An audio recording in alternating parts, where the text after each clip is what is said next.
So when we are using the calculator to calculate our two proportion z interval for the difference between the two proportions, this is the example about brand name clothing in the block 8 slideshow. So I'm going to do stat and then over to where it says tests, and then I'm going to scroll down until I find the one that says 2 prop z int. So that is what we are doing. It's choice B. I'm pretty sure it's choice B on the newer calculators as well, if that's what you're using. It looks very similar on the new calculators.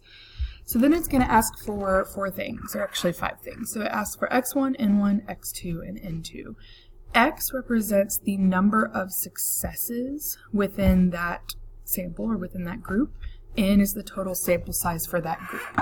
So for example, on this problem with the brand name clothes, we were given, in one group we have the US adults with 2,309 total, that would be our N, and then it said 26% said brand names were important. So we need to figure out what 26% of 2,309 is. When we put a number in for X, we're not putting the proportion, we're putting the number of successes. In this case, the number of people who said brand names were important.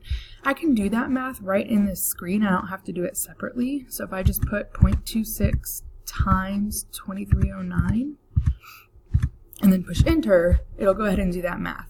The only thing is, it has to be a whole number because it doesn't make sense for there to be 600.34 people who said brand names were important in that sample. So that 26% was definitely a rounded value, so we have to kind of do the same. So I'm going to round that just to 600, otherwise this whole thing's not going to work. It'll give us an error. And then N would be the sample size for that group, which was 2,309. Okay, and I'm going to do the same thing for the other group, the Germans, so 0.23 times 1058, and then I'm going to round that to a whole number, so 243. Some problems give us the number of successes in each group, and some problems give us the percent. So if it's percent, we have to do that little bit of extra math, but we can do it in the same screen. That's the nice thing.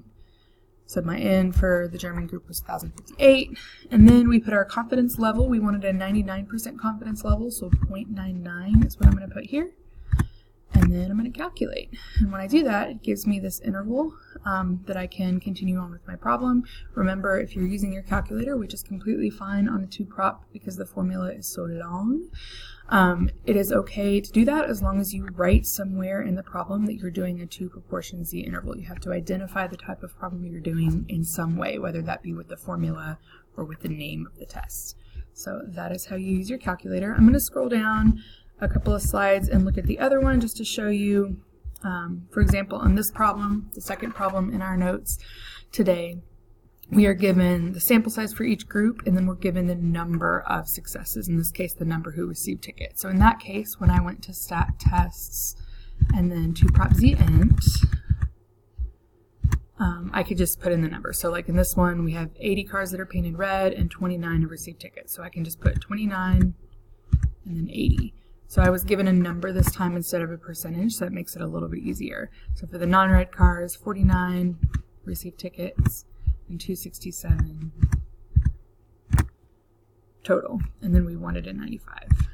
Right? So it's the same idea, I just didn't have to do as much of the math because they just gave me the number. And there's my interval. So that is how we use our calculator to find the interval.